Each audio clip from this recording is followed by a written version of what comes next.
प्यारे दोस्तों, एक बच्ची जो 12 साल की उम्र ही में मां बन गई, ये वाकया सुनकर यकीनन आपके आंखों में आंसू आ जाएगा।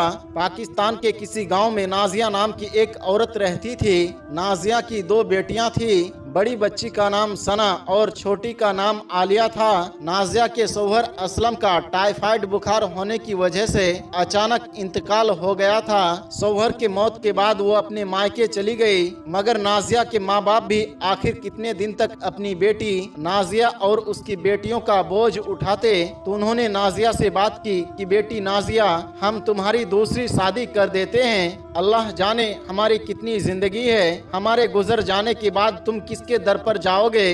नाजिया ने दूसरी शादी करने से साफ इनकार कर दिया और अपने बच्चियों को लेकर अपने शौहर के घर वापस आ गए। नाजिया आखिर अपने शौहर की संभाली हुई कमाई कितने दिन तक खाती। नाजिया ने हार मान ली और दूसरी शादी कर ली। नाजिया के दूसरे शौहर का नाम राशिद था। राशिद नाजिया की बेटियों को अपनी बेटी समझता था, वो उनसे बहुत प्यार करता था। राशिद की बैग की फैक्ट्री थी। नाजिया और राशिद की शादी को जब 1 साल का अरसा हो गया तो नाजिया के घर एक बेटे की विलादत हुई। राशिद बहुत खुश था कि अल्लाह ताला ने मुझे बेटा अता किया है। राशिद की ध्यान नाजिया की बेटियों से कम होता जा रहा था और उसका पूरा रुझान अपने बेटे की तरफ हो गया। अगर उसका बेटा जरा सा भी रोता तो नाजिया को डांटता, ये क्यों रो रहा है। राशिद की डांट डपट की वजह से नाजिया का सारा ध्यान अपने बेटे पर रहता। सना या आलिया जब भी अपनी अम्मी को कोई काम के लिए कहती तो नाजिया सना से कहती, बेटी अब तुम बड़ी हो रही हो, अपना सारा काम खुद कर लिया करो, साथ में छोटी बहन आलिया को भी देख लिया करो। सना ने अपना ज्यादातर काम खुद करना शुरू कर दिए थे। वो आलिया को भी कपड़े पहना देती, उसकी चोटियां भी बना देती। सना की उम्र तकरीबन 12 साल की हो गई थी। सना जिस बाजी के यहाँ पर ट्यूशन पढ़ती थी उसकी शादी हो गई थी। सना स्कूल नहीं जाती थी क्योंकि नाजिया जिस गांव पर रहती थी वहां पर कोई स्कूल नहीं था। इस बार सना के अब्बू राशिद चाहते थे कि सना 8वीं का पेपर दे और मैं उसको गवर्नमेंट स्कूल में दाखिला करवा दूं। जब सना की ट्यूशन वाली बाजी की शादी हो गई तो नाजिया ने राशिद से सना की बात की कि सना के ट्यूशन का क्या करना है। तो राशिद नाजिया से कहने लगा, तुम फिक्र ना करो, मेरे भाई का बेटा शहर से एमए इंग्लिश करके आ रहा है और उसे ट्यूशन सेंटर खोलना है। मैं उससे बात करूंगा, लेकिन सना को उधर ही रहना होगा। नाजिया अपनी बेटी की पढ़ाई के लिए मान गई। हाँ ठीक है, 1 महीने ही की तो बात है। राशिद सना को अपनी भाई के घर छोड़ आया। अपनी भतीजे से बोला, यार समीर, ये मेरी बेटी सना है, इसकी 8वीं की पेपर होने वाले हैं, इसकी अच्छे से तैयारी करवा दो और जब तक इसका पेपर नहीं हो जाते ये यहीं पर रहेंगे। तो समीर ने कहा, चाचा जान आप फिक्र ना करें, इंशाल्लाह सना पास हो जाएगी। सना अब समीर के घर में रहने लगी। जब सारे बच्चे अपने अपने घरों में चले गए थे तो सना उदास हो जाती थी। वो रोज अपनी अम्मी से फोन पर बात करती और अम्मी को कहती कि अम्मी मेरा यहाँ पर दिल नहीं लगता है, मुझे अपने घर वापस बुला ले। उसकी अम्मी कहती, बेटा कुछ ही दिन की तो बात है, फिर तुम्हें घर ही वापस आना है। सना को समीर के घर में रहने का ये फायदा था कि जब भी वो चाहती अपनी पढ़ाई के लिहाज से कुछ भी समीर से पूछ सकती थी। एक दिन रात के 11 बजे का वक्त था। सना को एक सवाल समझ में नहीं आ रहा था। वो समीर के कमरे में चली गई और बोली, भाई समीर, ये सवाल मुझे समझा दे। तो समीर बोला, अच्छा ठीक है। सना समीर के पास जाकर बैठ गई। समीर सना से तकरीबन 12 साल का बड़ा था। जब सना समीर के पास आकर बैठी तो समीर ने सना के साथ छेड़खानी शुरू कर दी। सना उठकर अपने कमरे में चली गई। अगले दिन सना ने अपनी अम्मी को फोन किया, अम्मी मैं आपके पास आना चाहती हूँ, मैं आपके बगैर उदास हो गई हूँ। नाजिया बोली, अच्छा मैं तुम्हारे अब्बू से बात करती हूँ। अगले दिन फिर सना बच्चों के साथ होते हुए समीर के पास गई तो समीर ने फिर उसका हाथ पकड़ लिया, उसके बालों को सहलाने लगा। सना एकदम से पीछे हट गई। आज रात फिर सना ने अपनी अम्मी से कहा, अम्मी अब्बू को आप कहे कि मुझे आकर यहाँ से ले जाए, मेरा यहाँ पर दिल नहीं लग रहा है। सना जब भी अपनी अम्मी को फोन करती तो अपनी अम्मी से खुलकर बात नहीं कर पा रही थी क्योंकि समीर उसके पास ही खड़ा होता था। नाजिया ने फिर राशिद को कहा कि सना को जाओ और लेकर आओ, वो बहुत ही उदास हो गई है। राशिद ने कहा आज फैक्ट्री से वापसी में लेकर आऊंगा। रात के वक्त सना के अब्बू अभी सोच ही रहे थे कि सना को घर लेकर जाना है, मगर अचानक से इमरजेंसी में 1000 बैग का ऑर्डर आ गया। तमाम मुलाजिम घर जा चुके थे, वहाँ बस 2 मुलाजिम मौजूद थे जो फैक्ट्री में ही रहते थे। 1000 बैग का ऑर्डर राशिद ने अपने मुलाजिमों के साथ मिलकर तैयार कराया। नाजिया ने राशिद को बहुत फोन किए, मगर फैक्ट्री में मशीनें चलने की वजह से राशिद को पता ना चल सका। इधर समीर के घर वाले किसी शादी में चले गए थे। आज घर में समीर और सना अकेले थे।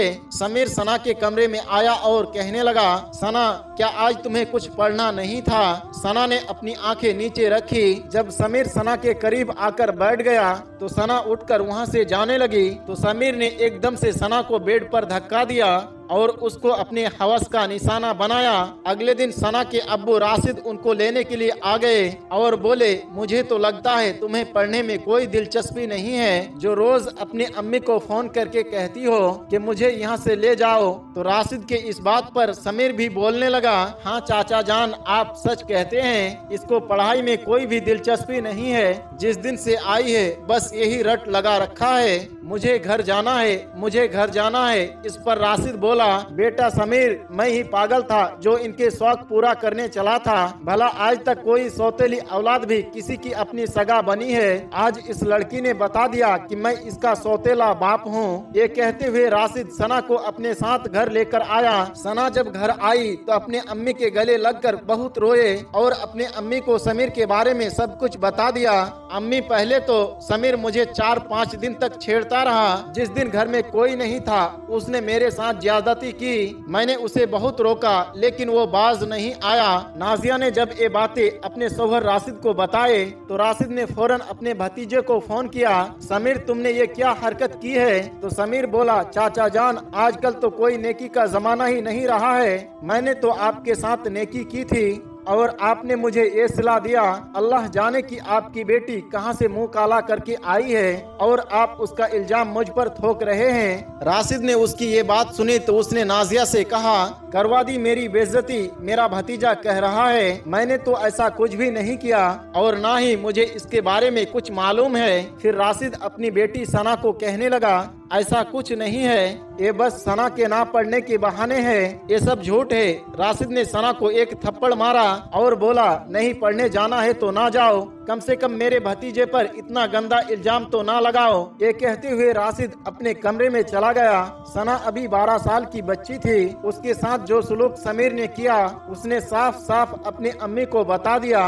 वक्त गुजरता गया, तकरीबन 5 माह गुजर गए। सना के जिस्म में काफी फर्क आ गया था। एक दिन सना की अम्मी ने उसकी हालत खराब देखी, उसे अस्पताल लेकर चली गई। वहाँ जाकर सना और उसकी माँ को पता चला कि सना माँ बनने वाली है। तो सना की माँ परेशान हो गई और सना को अपने सीने से लगाकर रोने लगी। नाजिया को समीर पर गुस्सा आ रहा था। वो सोच रही थी कि मैं समीर को नहीं छोड़ूंगी। तो नाजिया ने डॉक्टर से कहा, क्या हम इस बच्चे को जाया कर सकते हैं? तो डॉक्टर ने कहा, नहीं, माँ की उम्र बहुत कम है, अगर हम ऐसा करेंगे तो माँ और बच्चे दोनों के जान को खतरा है। नाजिया बहुत डर गई और घर आकर राशिद को सब कुछ बता दिया। राशिद बोला, मैं दोबारा अपने भाई और भतीजा से बात करता हूँ। पहले ही मैंने जब फोन किया था उसने मेरी बहुत बेइज्जती की थी। साथ ही राशिद ने कहा, अब ये लड़की इस घर में नहीं रहेगी। तो नाजिया और सना रोने लगे और नाजिया कहने लगी, नहीं ऐसा ना करो राशिद, मुझसे मेरी बच्ची को दूर ना करो। वो इस हालत में नहीं है कि वो अकेले रह सके,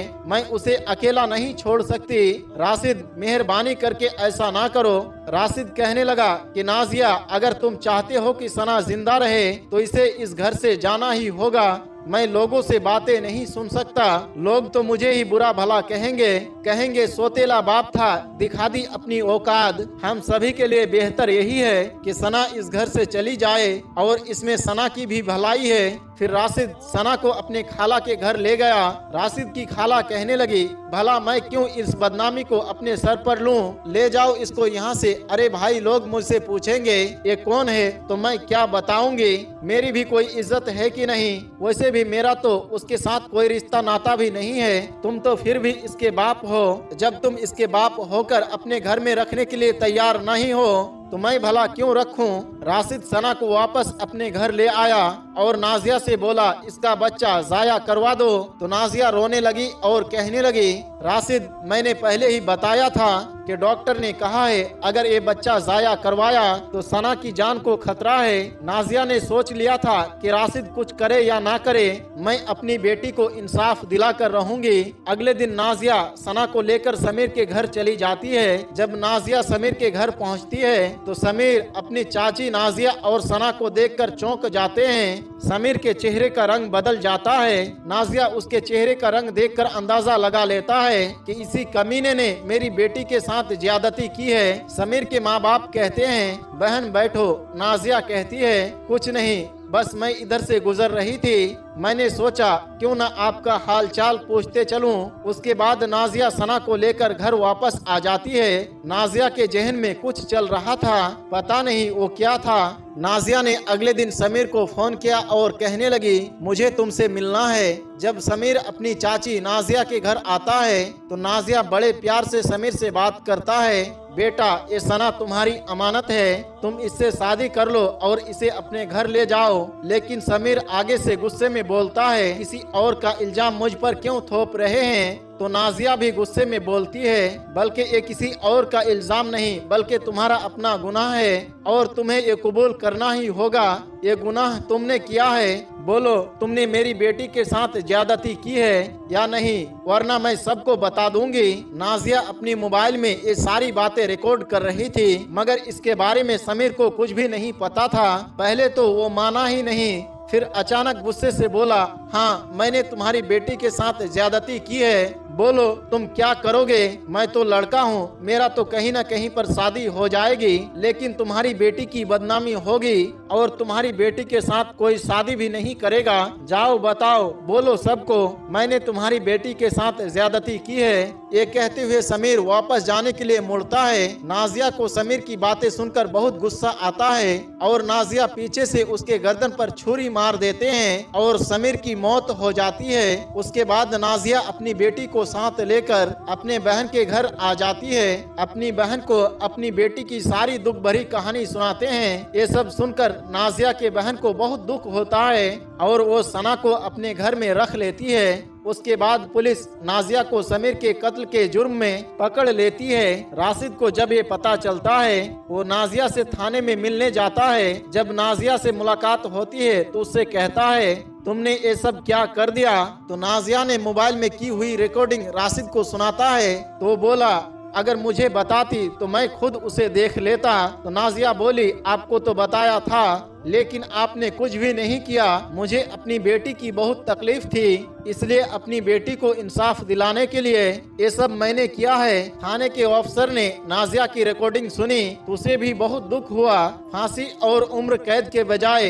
नाजिया को 10 साल की सजा हुई। इधर नाजिया की बेटी सना ने एक मुर्दा बच्चे को जन्म दिया। सना की खाला उससे बहुत ज्यादा प्यार करने लग गई थी। सना की खाला जानती थी मेरी बहन नाजिया बहुत तकलीफों के साथ गुजर रही है, इसलिए उसने सना की शादी अपने बेटे के साथ करा दी और सना आज उस घर में अपनी खुशहाल जिंदगी गुजर रहा है। दोस्तों, सना की मां नाजिया ने अपनी बेटी को इंसाफ दिलाने के लिए उस बदबख्त समीर के साथ जो कुछ भी किया, इसके बारे में आपका क्या राय है? कमेंट बॉक्स में जाकर जरूर कमेंट करें। आपसे गुजारिश है कि आज की इस वीडियो को अपने दोस्त अहबाब के साथ ज्यादा से ज्यादा शेयर करें। आज की कहानी में बस इतना ही। इंशाअल्लाह एक नई वीडियो के साथ बहुत जल्द आपके खिदमत में हाजिर होंगे। तब तक के लिए हमें इजाजत दे। अस्सलाम वालेकुम व रहमतुल्लाह।